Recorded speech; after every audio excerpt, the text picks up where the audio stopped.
You know, we usually talk about leveraging technology and trends and data to grow your restaurant, but today we're diving into something that affects both sides of the counter: surge pricing. Now, this isn't just an Uber thing anymore, it's hitting the food and beverage sector. Let me tell you, it's stirring the pot a little bit. Stonegate Pubs, a major UK chain, has decided to test the waters, and the reactions are mixed. This episode isn't just about price tags, it's about value, transparency, and the always delicate balance between business needs and customer satisfaction. Let's grow. Welcome to the Restaurant Growth Show podcast, where we talk about how operators can use technology to grow their business. We've got a lot to talk about in this episode, but first, let's introduce our guest. As always, we have Jose Albis with more than 25 years of online marketing experience. I'm never going to get that right. I don't know why I can't get that right. Jose has successfully founded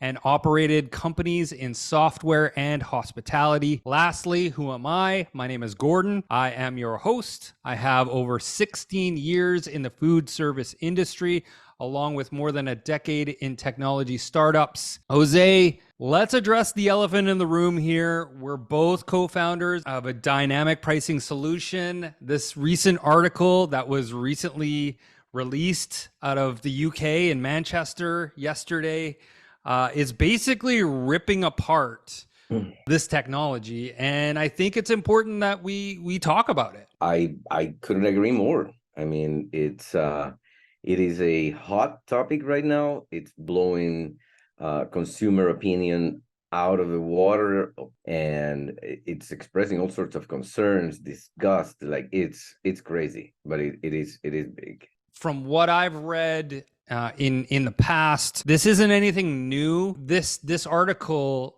mentioned in the Mank. I'm not sure if I'm saying that correctly, but it's out of Manchester. The Mank. The Mank. Something like that.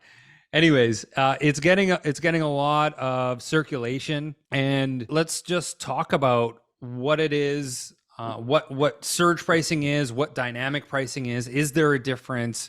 All of those types of things. Let's start with you. What are your thoughts on surge? Well, I think it's important to make a distinction between surge pricing and dynamic pricing with something like what Dynpricing is doing.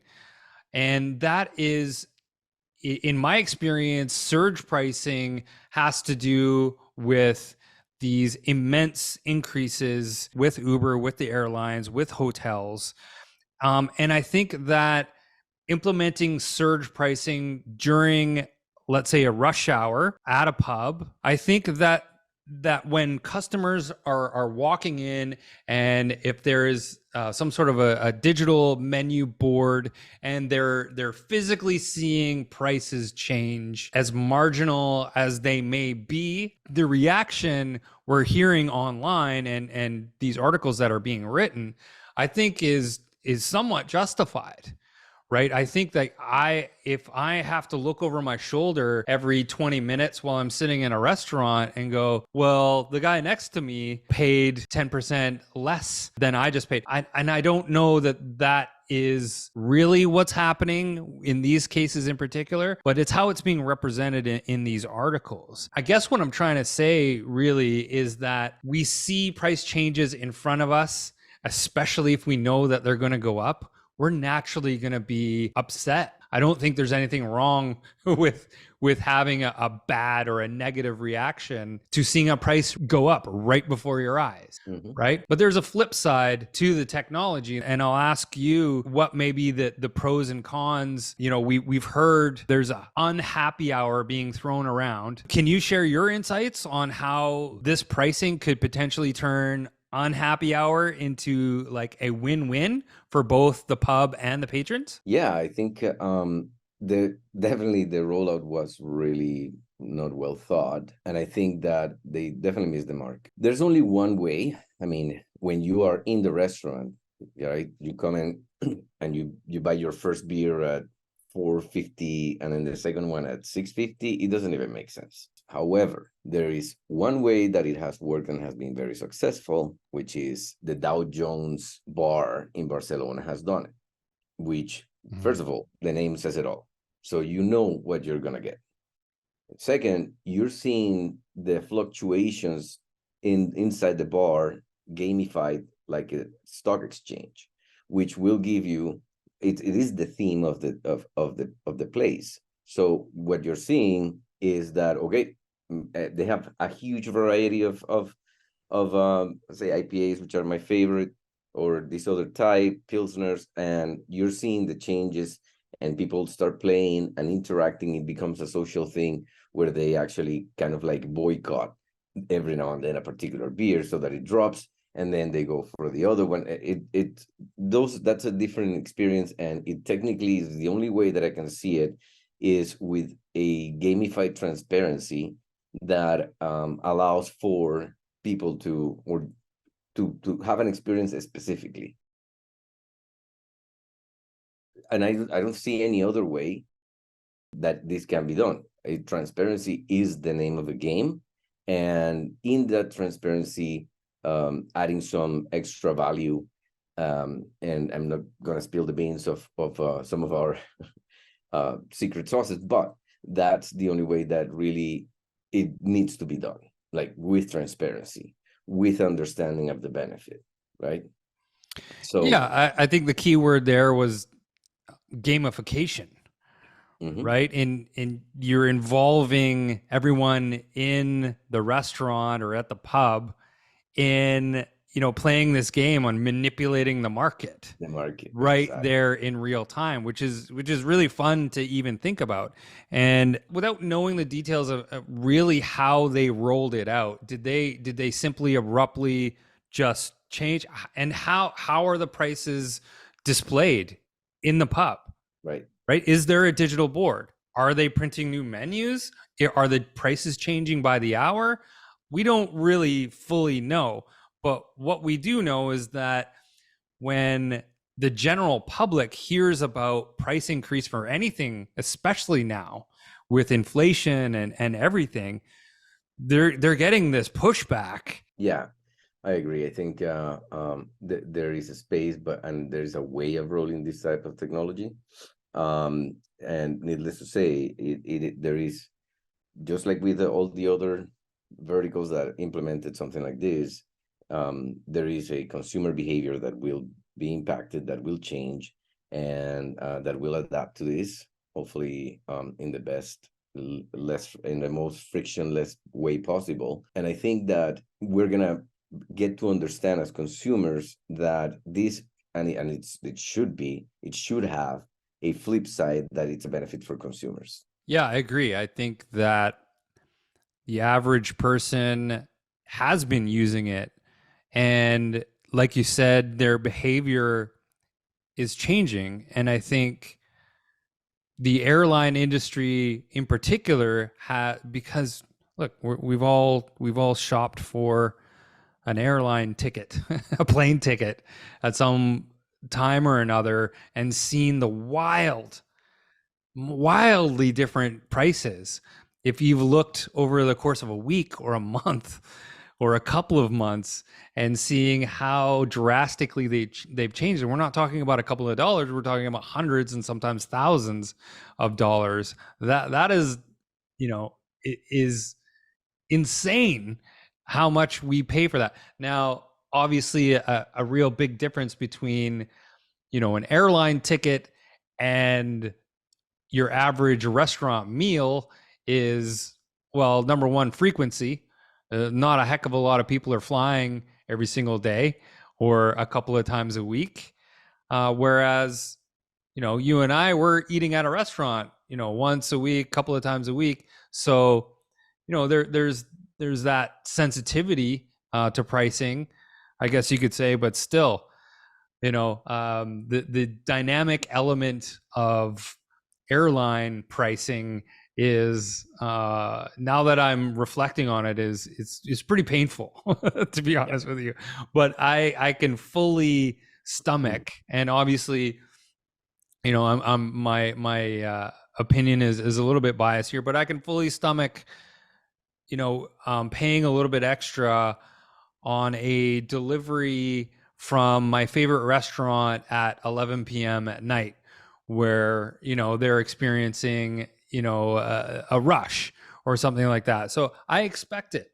We talked about transparency before. How critical and in what ways can restaurants use transparency, and what can we learn from this whole scenario right here? Well, let's take a look at the both sides of the coin, right? On one hand, you have that, and using the airline example, on one hand, you have that. Okay, if I buy my ticket today to go in November to Colombia, I'm gonna get it at a particular good price, right? And I know for a fact that that's the best way to do it. And but then that I had an emergency to go, and I bought a ticket within 3 days, and the price was also incredible, even better than when I buy it with enough time. So When you say better, do you mean cheaper or cheaper, not okay? cheaper. Yeah.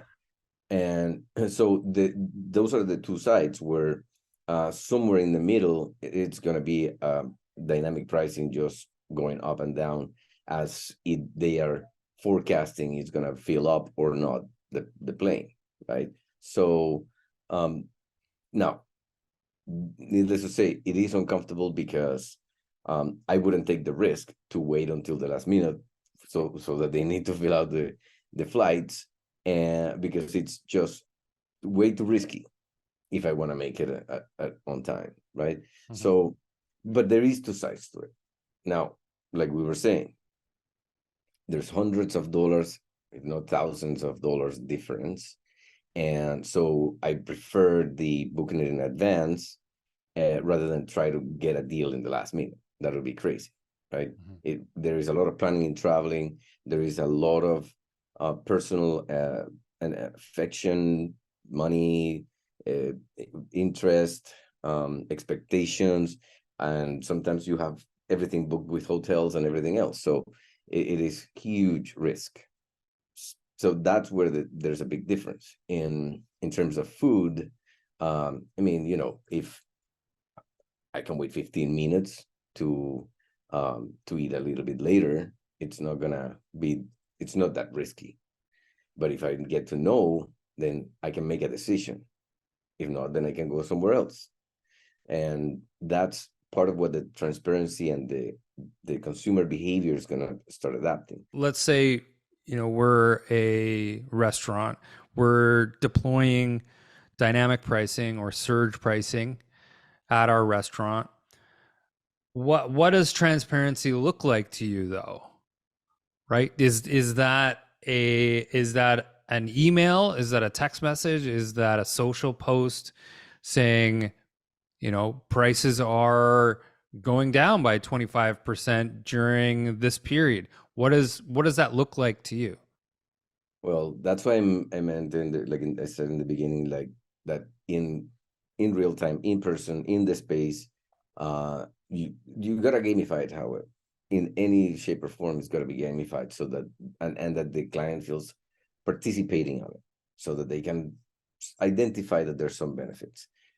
When these pop just, it's transparency because we're sharing it, then that element that I share about the Dow Jones bar, mm-hmm. It's missing.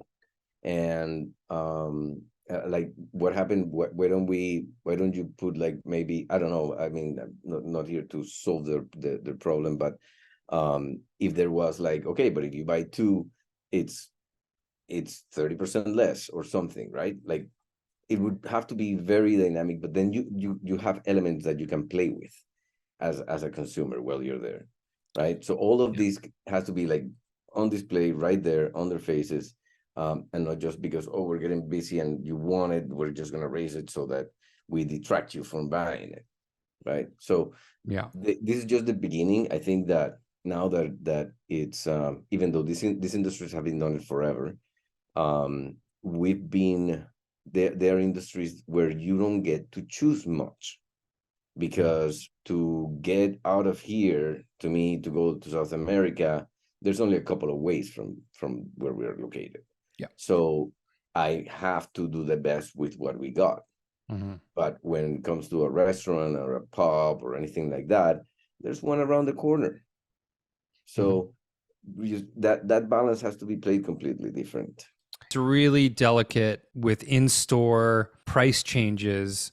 Was we really don't know. Are they implementing these price changes hourly? Is it daily? Right? And doing it in store is it's just I can't really see a way to positively do it outside of the gamification, like you mentioned. It's got to be done over digital channels with different incentives.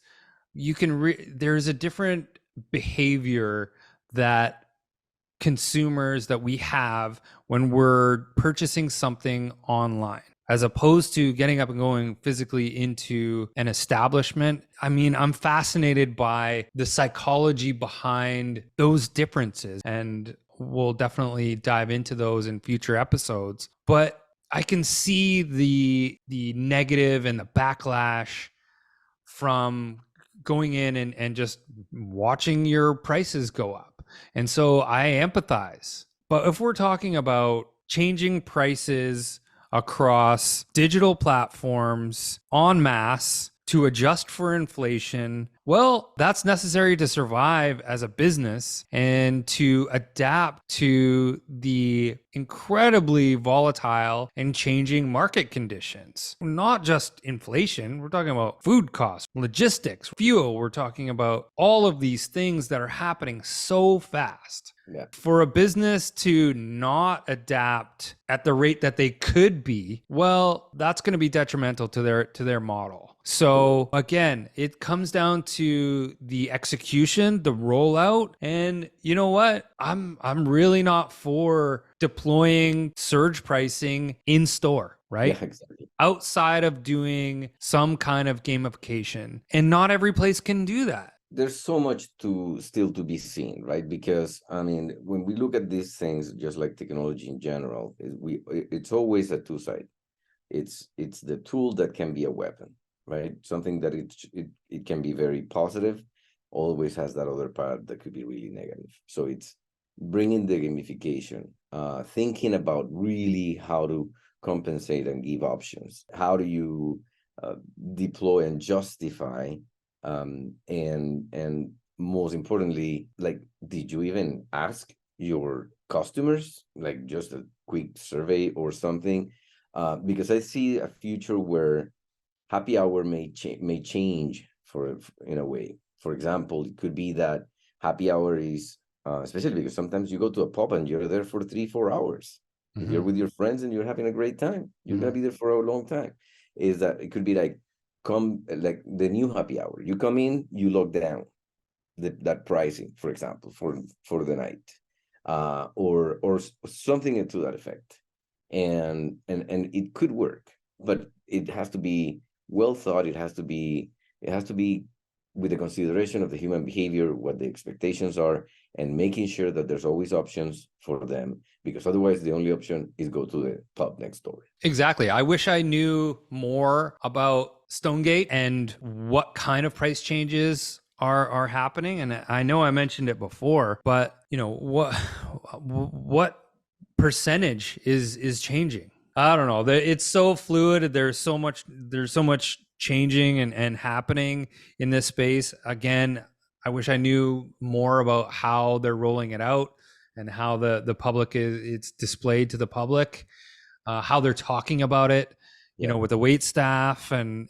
management. What's their social channels? What are they saying? Those types of things. So I don't know. It's a really, really unique and interesting scenario. I did want to mention though, there was this scenario where Chipotle rolled out dynamic pricing and they got too aggressive with the price changes, and there was a big backlash. I think one of their executives lost their job, as a matter of fact. So it's really early, like you said, and things are changing, behavior is changing. You know, we haven't even talked about Amazon, right? And how wildly those prices changes. And that's on, every product that you can possibly think of that's under the sun. And we haven't even talked about the flip side of surge pricing, where It there drops. are promotions and Yeah. discounts, right? Is everything going up? Well, no, I don't think so. So the promotional side is really advantageous, and I think that instead of seeing these peaks and valleys for brands, you're going to see an evening out of the demand. It's a new frontier, so handle with care. Well said, sir. Well, this is an enormous topic. We're definitely going to dive into this in future episodes. Dynamic pricing, surge pricing, whatever you want to call it at this point. There's a lot changing. There's a lot happening. We're out of time for this episode. I'd like to thank Jose for his insights as usual. My name is Gordon. This podcast is sponsored by Dynpricing, real-time restaurant profitability. Dynpricing uses artificial intelligence to improve profitability for restaurants by dynamically updating menus across digital channels. Until next week, everyone, hope you have a wonderful week, and we will talk to you then. Say goodnight, Jose. See you soon. You're supposed to say goodnight, Jose. Good night, Jose. See you, everyone.